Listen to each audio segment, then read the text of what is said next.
Buenas noches, Dios nos bendiga. Estamos de nuevo reunidos, esta vez para el estudio bíblico del jueves 3 de febrero. El estudio bíblico que lleva por título Canales de Gracia de Dios. Gracias a todos por estar presentes en el estudio bíblico hoy. Y gracias a Gloria que hoy coordina para que podamos hacer una reunión que es diferente, pero que es una reunión en el nombre de Cristo. El estudio de hoy se resume en esa frase, canales de gracia. Un canal es un conducto por el que circulan sustancias en un organismo vivo, como es el canal auditivo o el canal lagrimal. Esa función de llevar algo de un lugar a otro nos ha sido útil a los seres humanos y se construyen también canales para conducir agua en la agricultura. Ese concepto de canal que permite el fluir en un organismo es muy apropiado para entender que la gracia de Dios también fluye para la vida.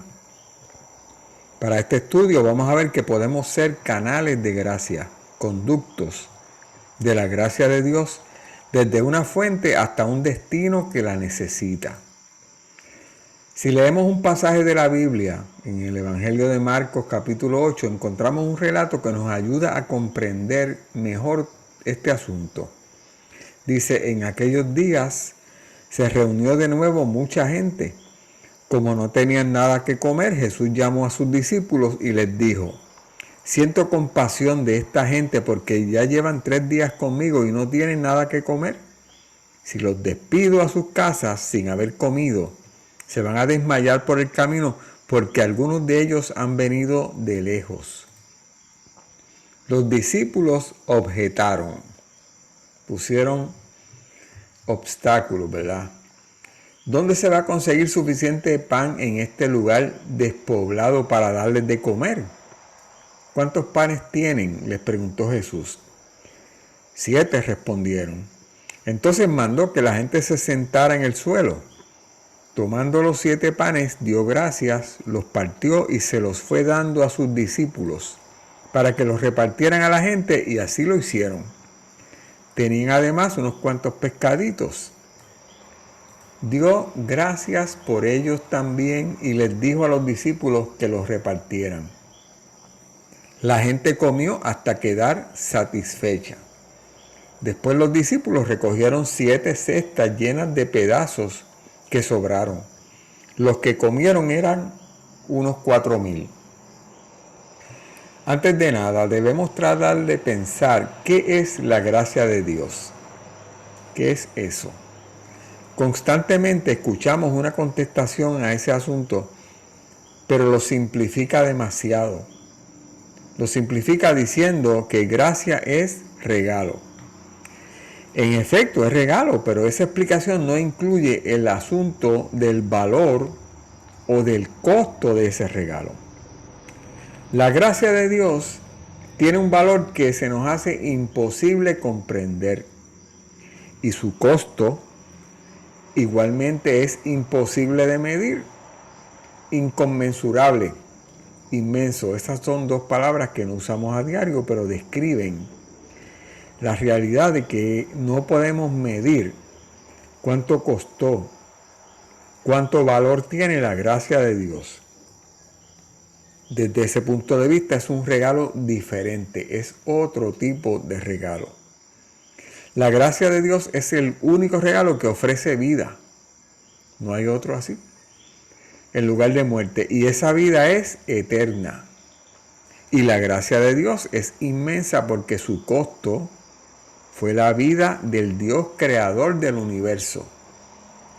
Eso es bien difícil que podamos comprenderlo con esta mente limitada. Cada vez que pensamos en la gracia de Dios, aprendemos o crecemos, pero se nos hace muy difícil comprender su inmensidad. Por no entenderlo bien, seguimos tratando de cumplir leyes y preceptos como camino para la salvación, que solamente se obtiene por medio de la gracia. La gracia es un regalo de Dios para todo aquel que cree en Jesucristo. Un regalo que tiene un valor y un costo enorme, inmenso. Por lo tanto, cuando yo acepto esa gracia, cuando yo creo en la gracia de Dios, yo tengo fe. Solo mediante la fe en la gracia de Dios puedo yo ser salvo. En Efesios 2:8 dice, porque por gracia sois salvos por medio de la fe, y esto no de vosotros. La única manera que cualquiera de nosotros puede entrar en una relación con Dios es por causa de su gracia. Esa gracia que Él tuvo hacia nosotros. La gracia comenzó en el jardín del Edén, cuando Dios mató a un animal para cubrir el pecado de Adán y Eva. Si van a Génesis 3, encontramos esa descripción.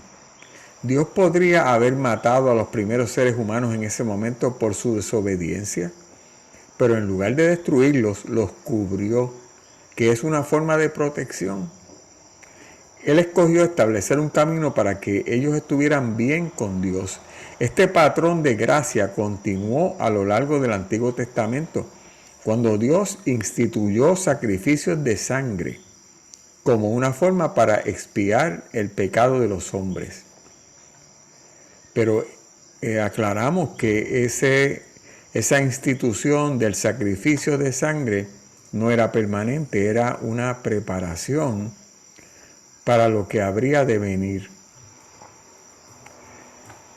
No fue la sangre de los sacrificios lo que limpió los pecadores, fue la gracia de Dios que perdonó a aquellos que confiaron en Él.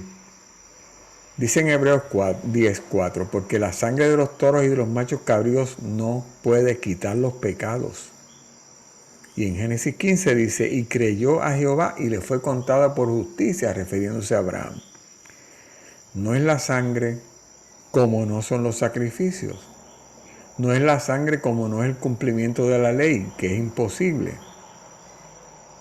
Es la gracia lo que salvó. Es la gracia que permitió que Abraham creyera, fe, y que le fuera contado por justicia. Cristo fue tratado como nosotros merecemos, con el propósito de que nosotros pudiésemos ser tratados como Él merece. Miren esa ecuación. Él fue condenado por nuestros pecados, en los que no había participado, a fin de que nosotros pudiésemos ser justificados por su justicia, en la cual no habíamos participado.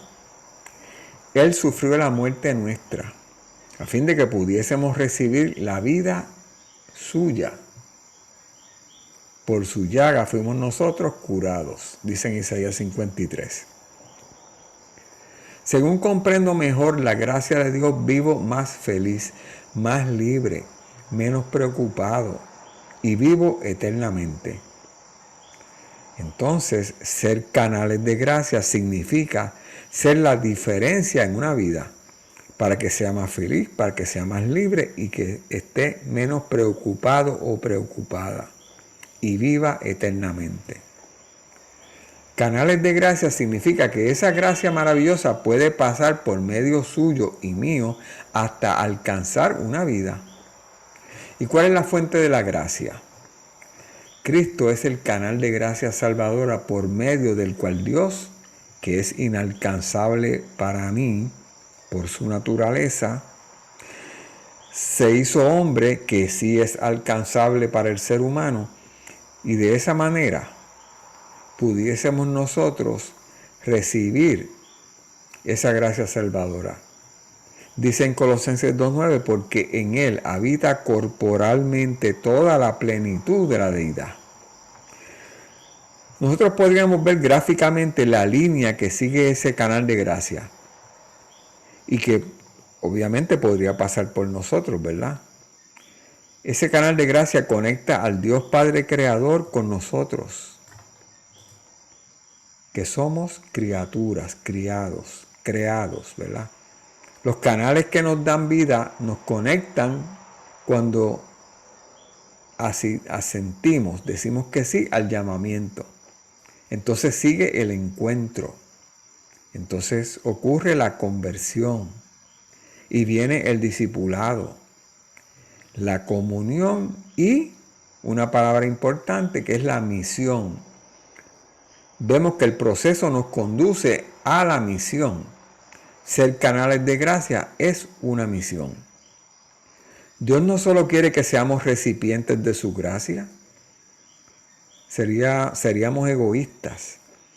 Dios requiere que seamos canales de su gracia, para que a medida que Dios derrama su gracia en nuestras vidas, su gracia que es salvadora, su gracia que es santificadora, su gracia en medio del sufrimiento, nos convirtamos en instrumentos a través de los cuales Él pueda mostrar su gracia a otros. Usted es canal de gracia de Dios. No se puede limitar a lo que sucede en el lugar de reunión, en la iglesia. El destinatario de esa gracia, el objeto de esa gracia, no está frecuentemente, prácticamente casi nunca se encuentra allí en la iglesia, está afuera, está en la comunidad. Yo no puedo limitar tampoco ese canal de gracia a un tiempo especial de vida cristiana. Tiene que ser en mi vida diaria, en mi vida común. Le decimos la vida ordinaria. En todo momento. No tenemos dos vidas. Por eso nuestra vida ordinaria es sagrada. Lo contrario sería terrible. Y es que si no comprendemos esto y no comprendemos el concepto, la creencia en la gracia de Dios, entonces nuestra supuesta vida sagrada sería ordinaria, sería una vida de religiosidad. ¿Somos conscientes de que hoy necesitamos la gracia de Dios? ¿Y cómo podríamos nosotros ser canal de gracia? Para pensar en eso podemos ir a la experiencia de los discípulos que caminaban con Jesús. En Marcos encontramos ese relato que dice que en aquellos días se reunió de nuevo mucha gente. Como no tenía nada que comer, Jesús llamó a sus discípulos y les dijo: siento compasión de esta gente, porque ya llevan 3 días y no tienen nada que comer. Si los despido a sus casas sin haber comido, se van a desmayar. Pero ¿qué dijeron los discípulos? Leímos este pasaje al principio de este estudio. Pusieron limitaciones, objetaron, replicaron, indicaron que no se podía. ¿Dónde se va a conseguir suficiente pan en este lugar despoblado para darles de comer? ¿Qué dijeron ellos con eso? Dijeron: diles que se vayan. Y hoy en día nosotros podemos decir prácticamente lo mismo con otras palabras. Hoy yo puedo decir: busque solución y respuesta en otro lugar. Yo no puedo. O podemos decir: no busquen una solución ni una ayuda en nosotros, porque nosotros no sabemos, o yo no podemos. Nosotros, o yo no puedo, o nosotros no podemos. ¿Cuántas veces nosotros hoy en día escuchamos algo así? Le podemos decir: ore y busque solución. Y yo no estoy de ninguna manera faltando el respeto o el aprecio de la oración. Lo que estoy afirmando es que se nos olvida que quizá esa persona oró y Dios lo mandó donde usted. Usted no le puede decir, no le puede reiterar, no le puede repetir: sigue orando.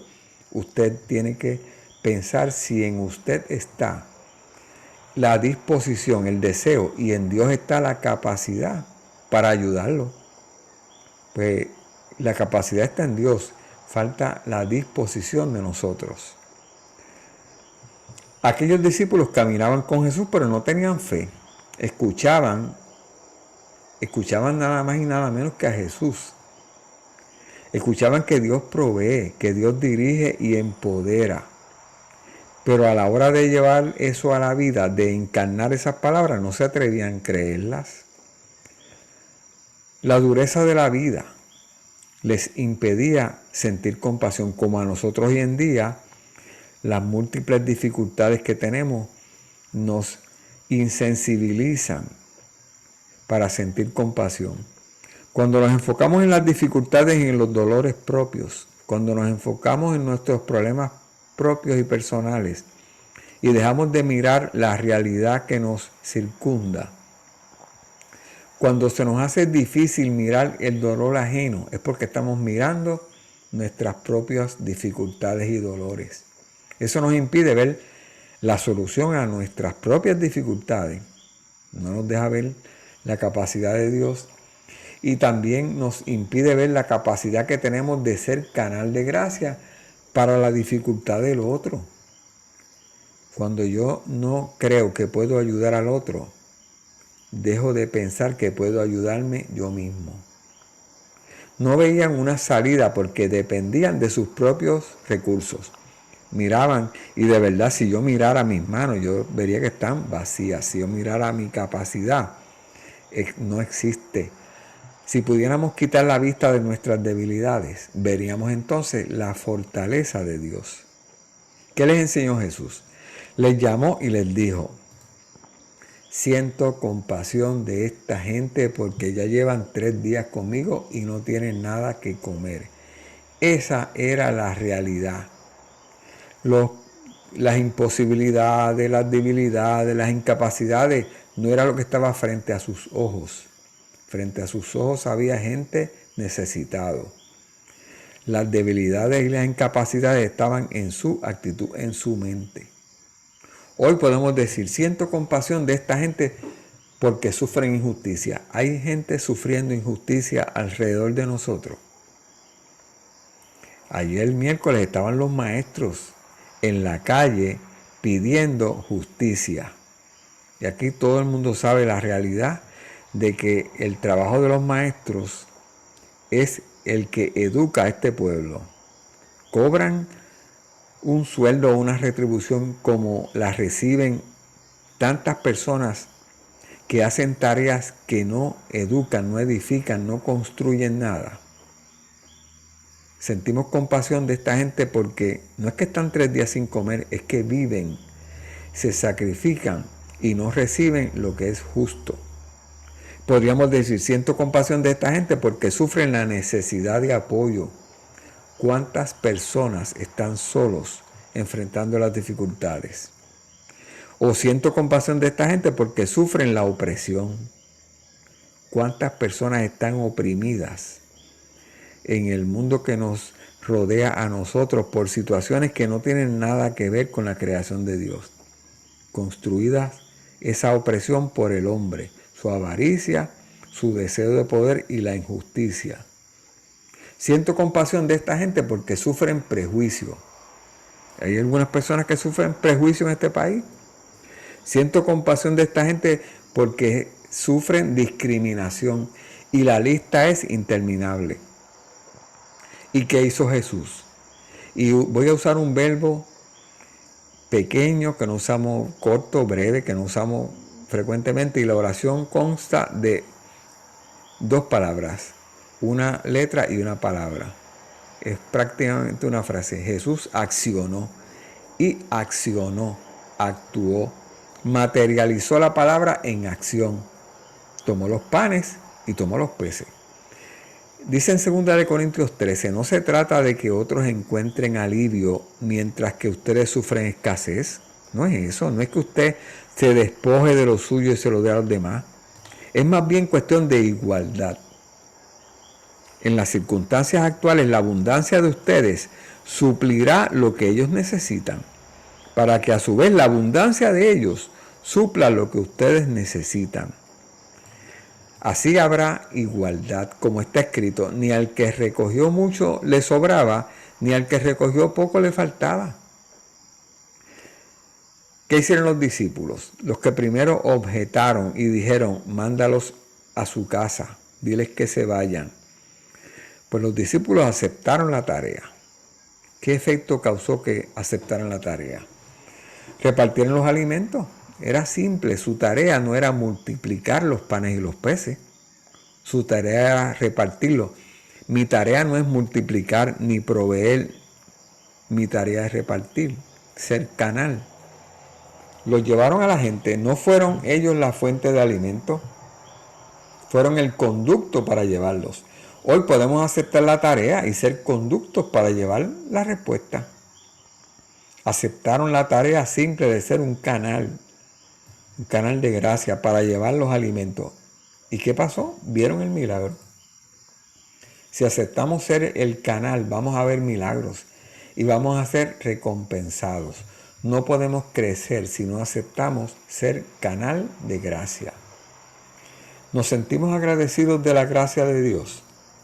La gracia de Dios salva, justifica, nos reconcilia con Dios. La gracia de Dios santifica. También nos trae convicción de pecado y por su gracia, una vez yo siento la convicción de pecado, puedo responder a esa convicción diciendo, Señor, perdóname.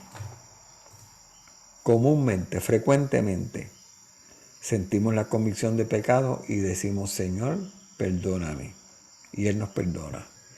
Es la gracia de Dios la que nos capacita para obedecerle y para vivir en armonía con esa palabra. Pone en nosotros el deseo y nos da el poder para agradarle a Él. Podemos poner todo bajo la seguridad de su gracia. Vamos a terminar hoy en un estudio que es bien breve y que una de las intenciones que nos impulsa es que nos lleve, que nos provoque, que nos cree preguntas y que nos lleve a cuestionar y a preguntarlos, ¿puedo yo ser un canal de esa gracia? Que Dios nos bendiga.